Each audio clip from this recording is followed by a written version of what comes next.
안녕하십니까. 이번 발표를 진행하는 박사과정 이윤성입니다. 오늘은 이 TACS 연구들 중에서 이 안내섬광 그리고 자극으로 인해 느끼는 감각적인 이런 느낌들을 기반으로 수행된 연구들을 좀 준비를 해봤고요. 요게 설명드린 것처럼 안내섬광이라든가 자극으로 인한 따끔거림 이런 것들이 TACS 관련 연구들에서 좀 메이저하게 다뤄지는 연구들이 아니다 보니까 관련 논문들의 임팩트 팩터나 이런 게 좀 낮다는 점은 조금 먼저 양해를 부탁드리고요.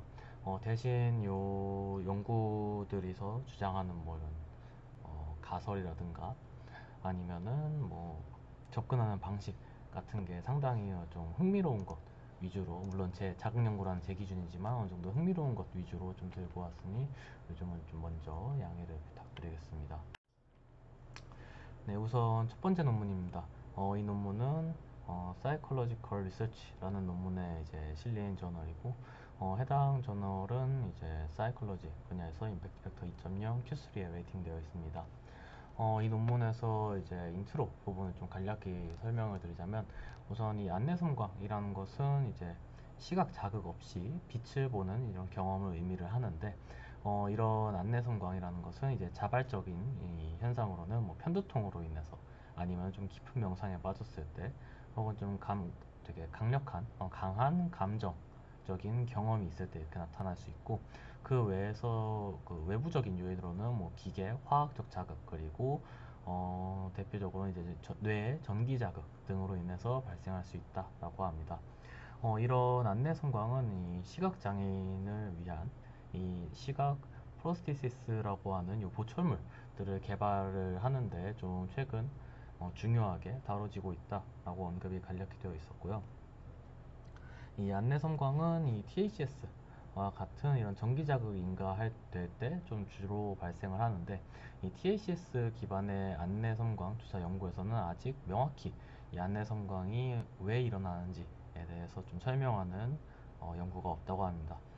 그 일례로 떤 연구에서는 이런 안내 섬광이 이 망막으로 전류가 전달돼서 그런 것이다 라는 연구들도 있고, 또 어떤 연구에서는 아니 그렇지 않다, 이 cortex excitability에 의해서 또 이제 안내 섬광이 나타난 것일 수도 있다라고 이렇게 주장을 하던 등 좀 그 주장하는 바가 좀 갈리고 있고요. 그리고 이제 이거와 좀 별개로 이 안내 섬광에 대한 THS 연구 중에서 아직 이 THS의 인텐시티가 변화함에 따라 안내 섬광의 어떠한 내용들, 어떠한 성분들이 변화하는지에 대해서 조사한 연구가 아직 없고, 이 THS의 자극 주파수와 안내 섬광 사이의 연관성에 대해서도 관련 연구가 없다라고 이 논문에서 주장을 하고 있습니다. 따라서 이제 THS의 주파수 그리고 강도의 변화에 따른 안내 섬광의 변화를 좀 조사를 한다면은, 안내 섬광을 이제 THS 관련 연구들에서 주로 이제 배제하려고 하는 것 같이 이렇게 안내 섬광을 배제하는 방법, 혹은 이런 시각장애들을 위한 이런 보철물 개발에서는 요거 안내 섬광을 일부러 유도하는 연구들이 좀 있는 걸 제가 미리 확인을 했는데요. 이런 연구들에서는 이 안내 섬광을 극대화하기 위해 좀 유용하게 사용될 수 있지 않을까 해서 본 연구가 수행되었다라고 합니다. 네, 우선 이 실험은 총 62명의 피험자를 대상으로 실험이 진행되었고, 모든 피험자들은 6건의 실험을 이제 서로 다른 날 수행을 하였습니다. 그래서 실험을 이제 마친 이후에 자극 조건에 따라서 이 안내 성광에 나타났던 이 자극 세기에 대한 이제 설문 조사를 쭉 진행을 하는데요. 이게 단순히 이렇게 이 안내 성광, 포스펜이라고 하는 이 안내 성광에 대한 세기뿐만이 아니라 자극으로 인해서 이제 통증 정도, 통증 혹은 이제 자극이 들어온다는 게 느껴지는 이 퍼셉션에 대한 강도, 그리고 통증으로 이제 느껴지는 강도에 대해서도 함께 조사를 했다라고 합니다. 다만 이렇게 퍼셉션이랑 페인 관련돼서는 뒤에 따로 분석을 수행하지는 않았고요. 그리고 두 번째로는 이제 이 연구의 목적 중 하나가 THS 주파수나 세기에 따라서 변화하는 이 안내성광의 성분들을 확인하는 거였기 때문에, 이 자극 세기에 따라 나타나는 이 안내성광의 크기 그리고 밝기 그리고 타입이라고 하는데, 사람마다 이 이 안내 성광이 누구는 뭐 번쩍거림, 누구는 뭐 빗살 무늬 같이 보이기도 하고, 그래서 좀 되게 다양한 경우에 이제 포스펜들이 나타난다는 것을 기반으로 이렇게 이 안내 성광의 타입 또한 함께 조사를 했다라고 합니다. 그래서 이제 자극 파라미터를 설명드리도록 하겠습니다. 우선 자극 조건은 이제 에노드, 캐소드, TDCS 그리고 이제 TACS가 이제 4개의 주파수로 이렇게 쭉 수행이 되었는데, 실험은 이 TACS가 포함돼서 수행됐지만 이 안내성관 관련된 분석에서는 DCS에 관련된 파라미터, 설문조사 결과들은 사용이 되지 않았고요. 자극 몽타주는 이제 원활한 안내성광을 확인하기 위해서 이 전두엽 영역에 AF7 그리고 AF8에 전극을 부착해서 자극을 인가했다라고 합니다. 네, 그리고 이제 자극 인가 시간은 이 자극 헤르츠 자극 조건에 따라서 10초씩 인가를 했고, 자극 조건들 사이에는 6초 동안의 휴식 기간이 존재했다라고 합니다. 추가적으로 이제 자극 세기는 이제 사람에 따라 이제 인디비주얼하게 설정이 됐고, 그 범위는 0.2에서 2mA 사이로 이제 설정을 했다라고 하고요. 이제 데이터 아날리시스 분야에서 우선 이 코릴레이션 분석을 했는데, 이걸 어떻게 했냐면은 TACS 프리퀀시 그리고 이제 안내 성광에 나타나는 이 인텐시티 사이에 대한 이 상관관계 분석을 했고, 추가적으로는 이 안내 성광에 대해서 뭐 어떤 패턴에 어느 정도 밝기에 뭐 이런 안내 성광 패턴이 좀 선호도가 있는지 없는지 이런 것들을 추가적으로 조사를 했다라고 합니다. 그래서 첫 번째 논문의 메인 결과이고요. 해서 이 왼쪽에 있는 테이블 1 같은 경우에는 이제 모든 피험자들을 쭉 조사를 했을 때 이 각 주파수 별로 안내 성광이 보고된 피험자들의 비율이고요. 6Hz, 10Hz, 20Hz, 40Hz 네 조건 모두 90% 이상의 피험자들이 안내 성광을 보고를 하였다라고 합니다. 그리고 두 번째, 이 아래에 있는 테이블은 자극 주파수에 따라서 몇 종류의 이 안내 성광들이 어떠한 몇 가지 타입의 안내 성광이 보고되었느냐라고 이제 조사를 한 내용인데요. 전반적으로 이제 12개, 14개, 21개, 28개 이렇게 프리퀀시가 고주파로 갈수록 이런 타입들 또한 더 다양하게 늘어난 것을 확인할 수가 있었습니다. 이 포스펜 타입이라는 게 사실 좀 감이 안 오실 수 있어서 이 논문에서 따로 언급하고 있는 뭐 패턴들을 좀 말씀드리면은 뭐 수평선 그리고 뭐 수직선, 뭐 줄무늬 그리고 뭐 TV에 저희 그 새벽에 보면은 검은색으로 이렇게 뭐 지직하게 이제 나오는 그런 것처럼 뭐 TV 뭐 입자 뭐 이런 식으로 나온 것도 있고, 뭐 둥근 빛 그리고 터널 뭐 스팟 뭐 이런 식으로 좀 되게 다양한, 어떤 사람은 또 뭐 이제 체커보드 같이 보인다 라고 하는 사람도 있었고요. 그래서 이렇게 좀 다양한 타입의 안내 성광들이 확인이 되었다라고 말을 하고 있었습니다. 네, 그리고 이제 세 번째 테이블에서는 아까 앞서 말씀드렸던 이 TACS 프리퀀시랑 그리고 이 Number of Postband Type에 대한 상관관계 분석을 수행했는데요. 사실 이 같은 지표이기 때문에 요거랑 요거 그리고 요거 다 제외하고 그냥 제일 아래에 있는 요거 하나만 보셔도 이 결과를 모두 볼 수 있는데, 이해를 할 수가 있는데, 이 논문에서는 굳이 구태여 이렇게 세 개를 모두 다 보여주고 있어서 이제 좀 들고 왔긴 했고요. 어쨌든 그래서 결과를 쭉 보시면은 어쨌든 이 THS 프리퀀시랑 이 포스펜 타입들 사이에는 뭐 유의미한 이 양의 상관관계가 존재를 했다라고 합니다. 보시는 바와 같이 왼 테이블 2에서 보시는 바와 같이 프리퀀시가 증가할수록 확인되는 이 안내성광의 타입이 증가하는 것을 볼 수 있었기 때문에, 네, 상당히 높은 코릴레이션이 나타났다라는 것을 확인을 할 수가 있고요. 그리고 이제 마지막으로 이제 테이블 4 같은 경우에는 이, 이 자극 주파수에 따라서 어느 정도 좀 공통적으로 보고되는 이런 포스펜 타입에 대해 이제 좀 조사를 한 내용인데, 이 라이트 플래시라는 것이 이제 6, 10, 20, 40Hz 모두 해서 약 한 40%에서 뭐 가장 낮은 게 한 34% 정도 이제 좀 높게 나타났고요. 그리고 이제 뭐 서클스 같은 경우에는 뭐 8, 8, 6, 14 뭐 이 정도의 이 정도로 좀 높은 어, 어, 이런 빈도수로 피험자들이 이런 게 확인됐다라고 보고를 하였다라고 합니다. 네.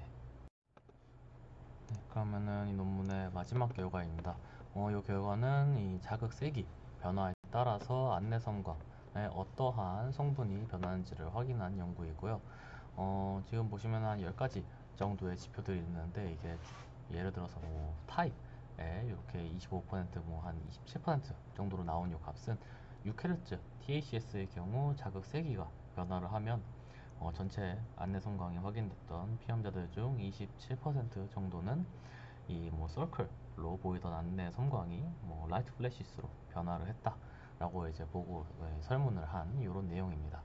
그래서 전반적으로 쭉 봤을 때 이 논문에서는 이 밝기에 대한 변화가 가장 컸다, 가장 많이 변한 속성이다라고 주장을 하고 있었고, 다만 이제 뭐 색상 그리고 이 뭐 안내 섬광이 갑자기 뭐 여러 개의 패턴으로 나타나는 이런 성분들에 대한 변화가 뭐 가장 적었다라고 언급을 하고 있었습니다.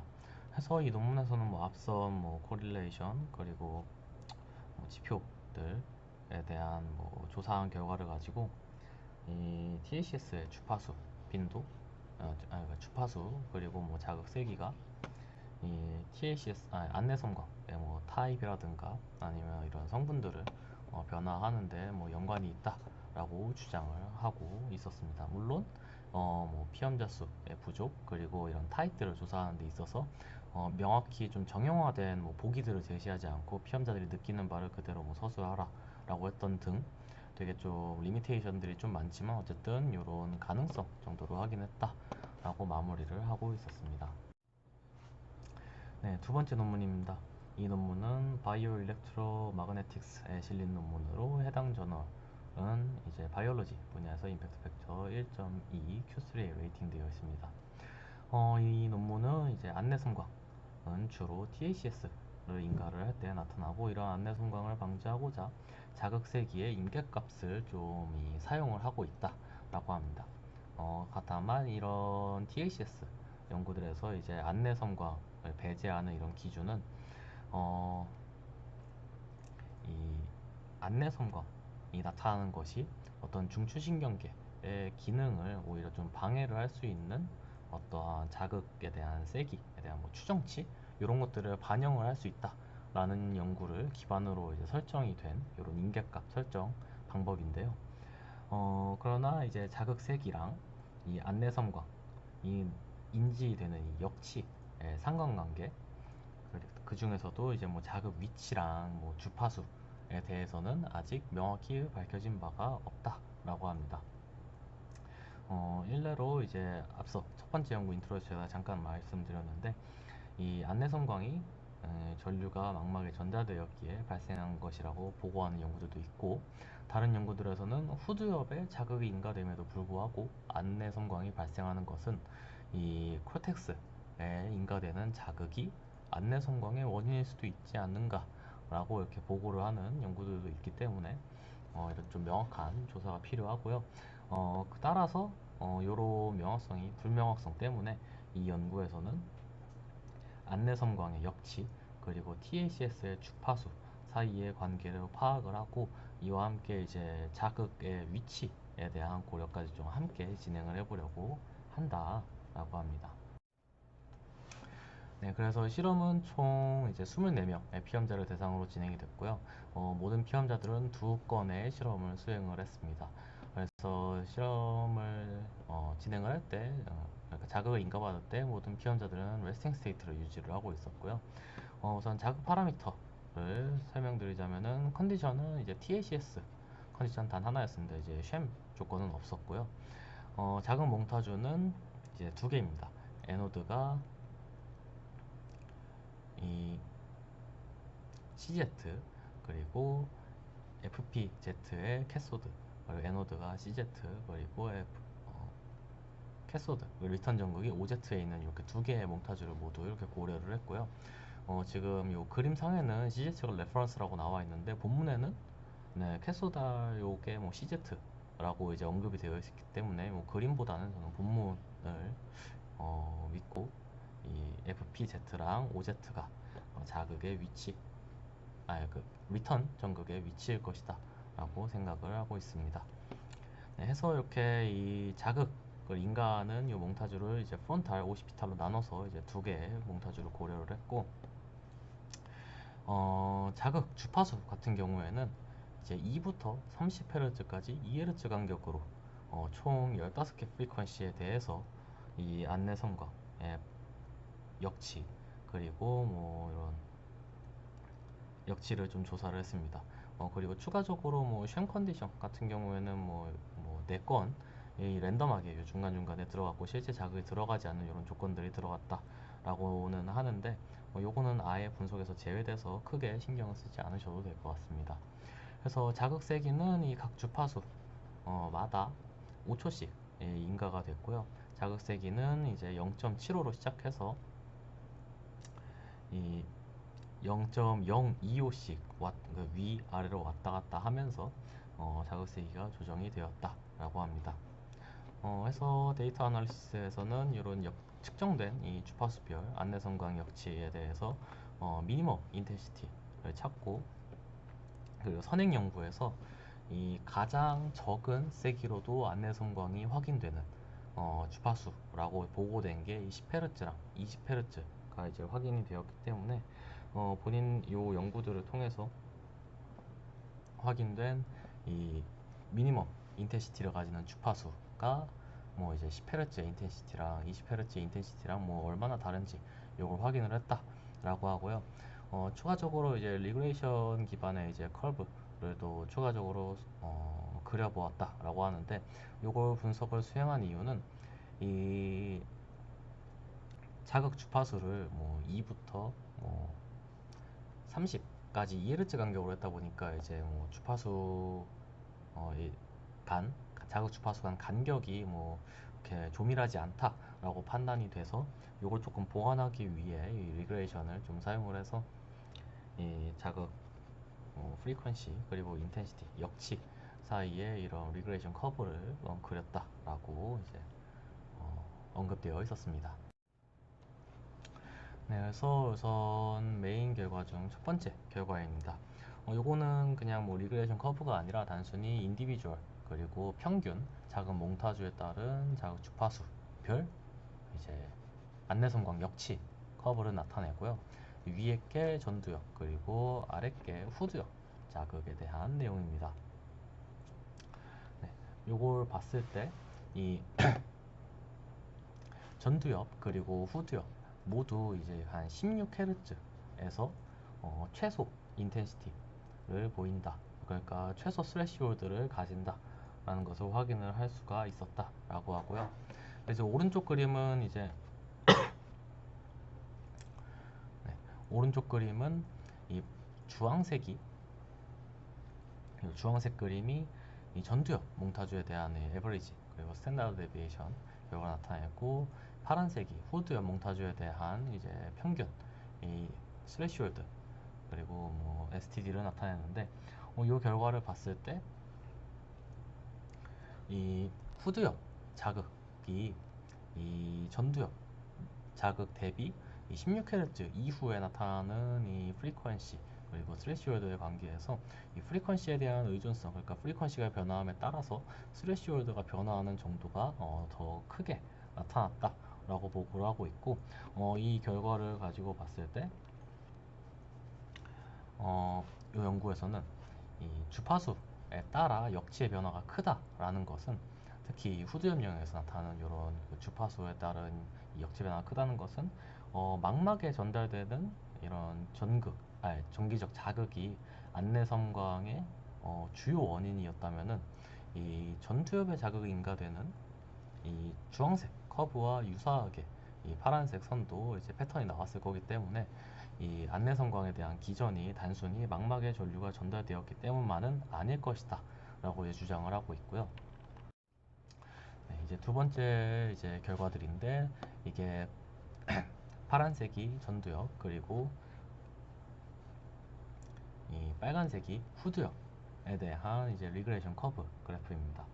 그래서 이 결과를 쭉 봤을 때 우선 이 리그레이션 결과를 통해 나오는 이 베타 코에피션트가 이 몽타주가 뭐 유의미하게 차이가 났다라는 것을 이제 확인했다라고 하고, 이 베타 코에피션트가 다르다는 것을 기반으로 이 유의미하게 몽타주 간 유의미하게 다른 베타 코에피션트는 이제 이 자극 몽타주 사이에 역치의 스레시홀드 분포가 다르다는 것을 의미를 하고, 그렇다면은 앞선 결과와 마찬가지로 안내 섬광의 원인이 단순히 망막 활성화 외에도 뭐 존재할 수 있다라고 이제 좀 주장을 하고 있고요. 해서 이 결과를 쭉 봤을 때 이 오른쪽에 있는 결과는 뭐 인디비주얼하게 커브를 쭉 그린 건데, 사실 이 두 개의 결과가 크게 다르지는 않습니다. 그래서 이 두 결과를 좀 합쳐서 쭉 봤을 때 이 기존 선행 연구에서 뭐 최소의 스레시홀드를 보였다는 뭐 10Hz 보다는 뭐 몽타주에 상관없이 이 최소 스레시홀드를 보이는 주파수가 뭐 16.3, 16.9, 16.5, 16.9 이런 식으로 해서 유의미하게 10Hz보다 높고 20Hz보다 낮았다라고 좀 언급을 하고 있었고, 이 임계값, 그러니까 이 스레시홀드 같은 경우에는 이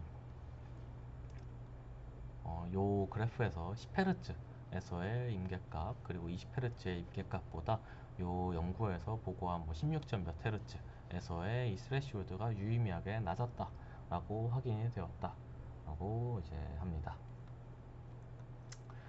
해서 이제 요 논문에서는 이 본인들이 참고했던 참고하고자 했던 선의 연구에서 보고한 10Hz, 20Hz가 아닌 왜 이제 이 16Hz 주변에 이 주파수 대역에서 최소 스레시홀드가 나타나는가에 대한 좀 고찰이 디스커션에 있었는데, 이 첫 번째로는 이 안내성광의 발생, 그러니까 이 안내성광을 인식을 하는데 조명이 영향을 미친다는 선행 연구가 존재한다고 합니다. 그래서 이제 본인들 이 세팅한 실험실의 조명이랑 이 10Hz 그리고 20Hz에서 최소 스레시홀드가 나온다라고 보고를 한 연구랑은 좀 이 조명 상태나 이런 게 좀 달랐을 수가 있다라고 언급을 하고 있었고, 이거랑은 또 별개로 다른 연구에서는 최소 역치, 그러니까 최소 스레시홀드가 나타나는 주파수가 15에서 뭐 20Hz 정도의 위치에 있을 것이다 라고 보고하는 연구가 있기 때문에 또 이런 연구랑은 어느 정도 일치를 하는 결과다 라고 이제 언급을 하고 있었고요. 그래서 이 논문에서는 전반적으로 이런 모든 내용들을 좀 통틀어서 전두엽 그리고 후두엽 영역에 따라 TACS로 인한 안내성광의 역치 그리고 주파수 사이의 상관관계가 다르다는 걸 이제 보고하는 뭐 최초의 뭐 연구이다 뭐 이렇게 언급을 하고 있었고, 다만 좀 더 명확한 이런 기전을 확인하기 위해서는 뭐 추가적인 연구가 필요하다라고 합니다. 그래서 여기서 이제 추가적인 연구를 통해서 확인할 기전이라 함은 이 논문에서 안내성광이 망막에 전달되는 전기 자극 때문만은 아닐 것이다 라고 했는데, 그렇다면은 어떠한 이런 브레인에 전달되는 자극의 영향으로 안내성광이 발생하는가에 대해서는 추가적인 연구가 필요할 것이다 라고 언급을 하고 있었습니다. 네, 세 번째 논문입니다. 이 논문은 Clinical and Translational Neuroscience에 실린 논문으로, 해당 저널은 이 클리니컬 뉴럴로지 분야에서 임팩트 팩터 1.1 Q4에 레이팅되어 있습니다. 이 논문의 인트로를 좀 간략히 요약해드리자면, 최근 THS 연구들이 뭐 활발히 진행되고 있지만 자극 세기를 결정하는 명확한 방법이 없는 상태입니다. 다만 이는 이 유사한 뇌 자극 기법 중 하나인 TMS, 뭐 좀 상대적으로 좀 체계적인 자극 세기 설정 방법을 고려했을 때 조금 더 부족하게 보일 수가 있다라고 하고, 그래서 일반적인 이 THS의 자극세기 그 결정 방법은 피험자가 보고하는 감각, 그러니까 안내성광 혹은 통증 정도를 활용하는 방법이지만, 이런 방법으로 설정된 자극세기가 정말 실제로 뇌파 변조를 유도할 수 있는지 없는지에 대해서는 명확히 밝혀지지 않았다라고 합니다. 그리고 이제 이러한 상황에서 TMS 기반의 이런 브레인 익사빌리티와 이 TACS로 인한 어떤 감각적 변화, 그러니까 THS를 딱 받았을 때 따끔거림, 뭐 통증, 안내 성광 이런 것들과 TMS를 인해서 찍은 이 MEP 기반의 브레인 익사이티빌리티를 좀 매핑을 할 수 있다면 THS의 세기를 좀 최적화하는 데 기여를 할 수 있지 않을까 해서 이 연구가 진행이 되었다라고 합니다. 우선 실험은 총 11명의 피험자를 대상으로 진행되었고, 여기서는 총 50세 이상의 피험자를 대상으로 이제 수행이 되었다라고 합니다. 그리고 모든 피험자들은 총 2건의 실험을 수행을 했고요. 오른쪽 그림과 같이 이제 여러 항목들에 대해서 자극으로 인해서 어떤 뭐 플리커링 라이트, 뭐 팅글링, 뭐 이칭 이런 것들이 어느 정도의 세기로 이제 나타났는지를 조사하는 설문을 수행을 했다라고 합니다. 그래서 THS 파라미터 같은 경우에는 별도의 뭐쉘 컨디션은 없고 이제 THS만 위치했고요. 자극 몽타주로는 이제 T7 그리고 P7 사이에 뭐 전극을 위치하고 이제 T8과 PA 사이에 전극을 위치해서 양쪽 템포럴 영역 쪽에 자극을 인가를 했다라고 합니다. 자극 주파수는 우선 이 인지 기능을 좀 인지 기능 관련 좀 연구들을 좀 타겟해 보고자 40Hz를 타겟 프리퀀시로 그리고 21Hz를 이제 뭐 컨트롤 주파수로 설정을 했다라고 언급이 되어 있었고요. 자극 세기는 총 60분으로 이제 1시간 동안 피험자한테 뭐 자극을 뭐 맞을 수 있는지 이런 것들을 다 확인을 하면서 실험을 진행을 했다라고 합니다. 그리고 자극 세기는 이제 인디비주얼하게 1.25부터 2mA 사이에서 결정이 됐고요. 이 자극 세기 역시 뭐 피험자한테 1시간 동안 뭐 인가를 받을 수 있는 정도의 세기 그리고 뭐 통증, 뭐 안내 성과에 이렇게 크게 나타나지 않게 뭐 나름 이 피험자별로 좀 조정을 해서 자극 세기를 이제 설정을 했다라고 언급이 되어 있었습니다.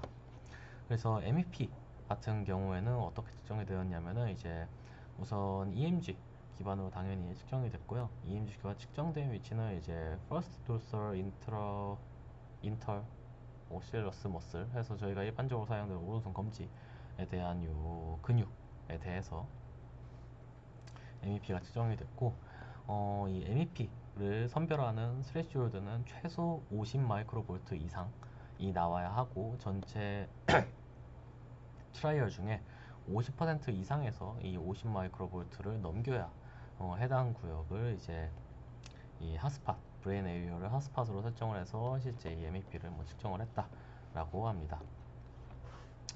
그리고 이제 이 MEP를 측정을 하는 것보다는 이 연구에서는 이제 인텐시티에 조금 더 초점을 잡았는데요.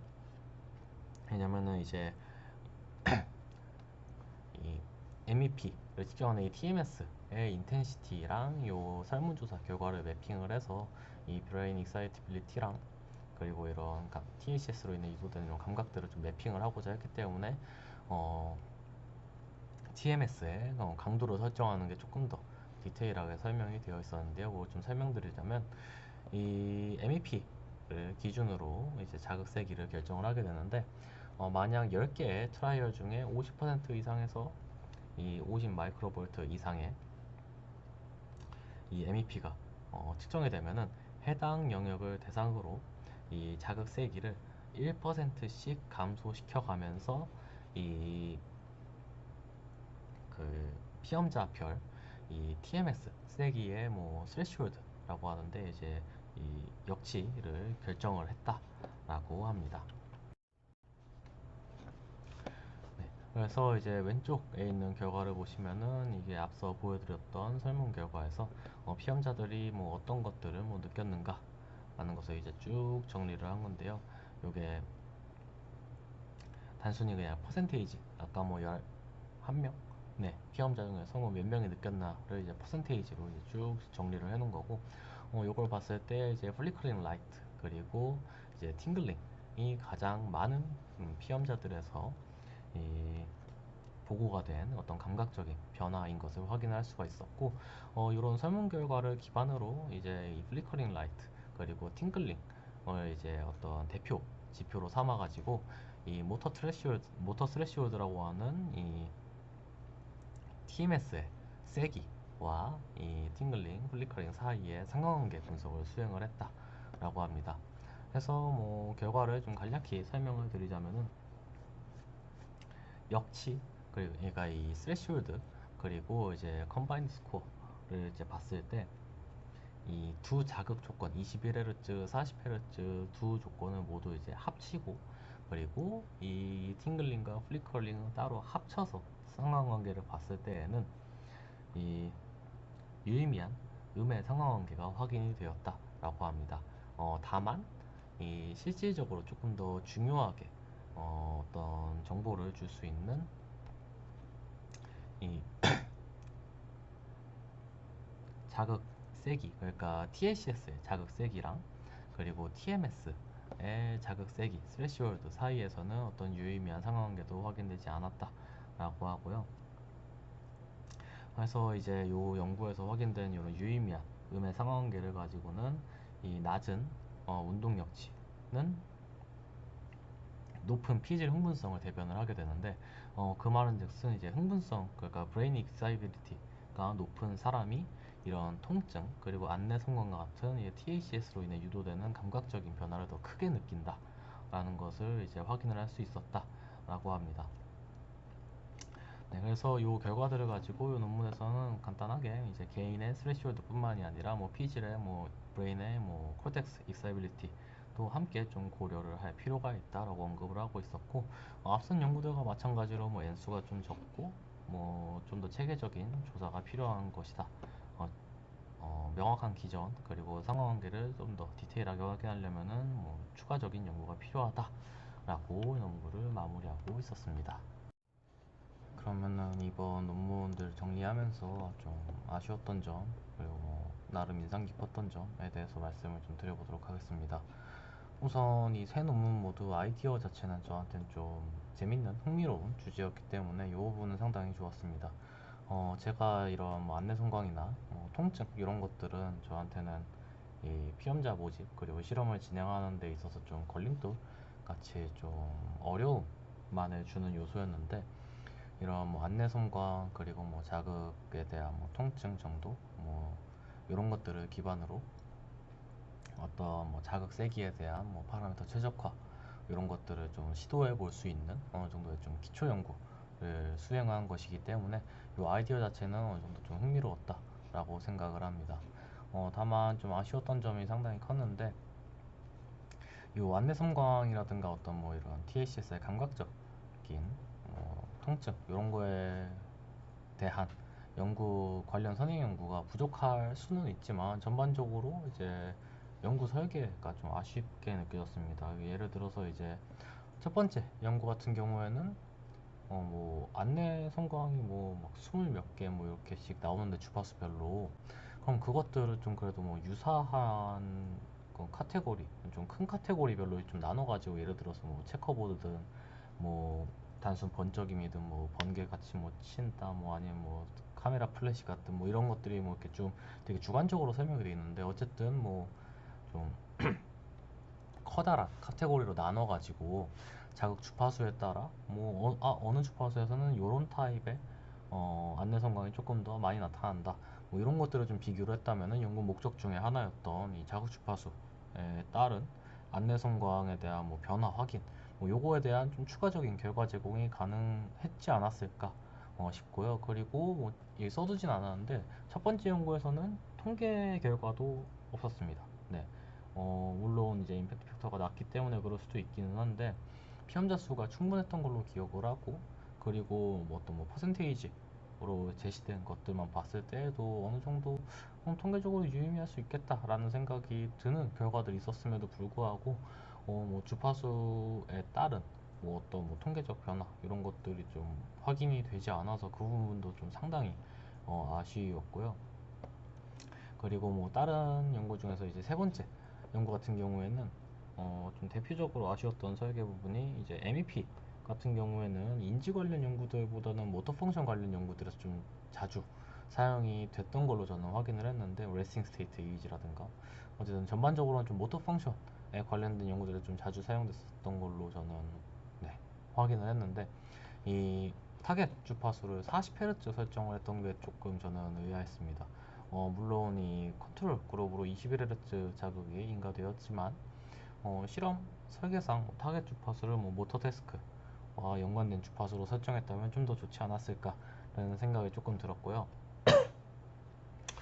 네, 사실 인지 네, 저는 사실 이게 40Hz를 인지 과제를 타겟으로 잡았다라는 내용이 크게 와닿지는 않아서 하다못해 레스팅 스테이트였다면은 어느 정도 많이 접했던 이런 실험 설계였던 것 같은데 인지 과제는 조금 낯설어서 이 부분이 좀 크게 아쉬웠습니다. 네, 그래서 요거 외에도 전반적으로 이제 임팩트 논문의 임팩트 팩터나 저널의 임팩트 팩터 이런 것들이 좀 낮기 때문에 있는 이슈일 수도 있는데 개인적으로 접근하는 요 주제 그러니까 요 주제에 대해서 연구 목적에 대해서 접근하는 방식이나 이런 아이디어 같은 경우에는 저는 상당히 참신하고 새롭게 다가왔었는데 이런 결과들을 풀어내는 방법들이 조금 크게 아쉬웠다. 그리고 전반적으로 세 연구 모두 좀 더 명확한 기전을 확인하고 체계적인 걸 위해서는 추가 분석이 필요하다라고 언급이 되어 있었는데 그런 것들을 확인하기 위해서는 어쩔 수 없이 생체 신호, 뇌파라든가 fMRI 이런 연구들이 동반되어 이런 메저들이 동반되어야 하기 때문에 그런 것까지 좀 함께 이왕 설계를 했을 때 했다면은 좀 더 좋지 않았을까라는 아쉬움이 컸습니다. 그러면은 이것으로 발표를 마치도록 하겠습니다. 감사합니다.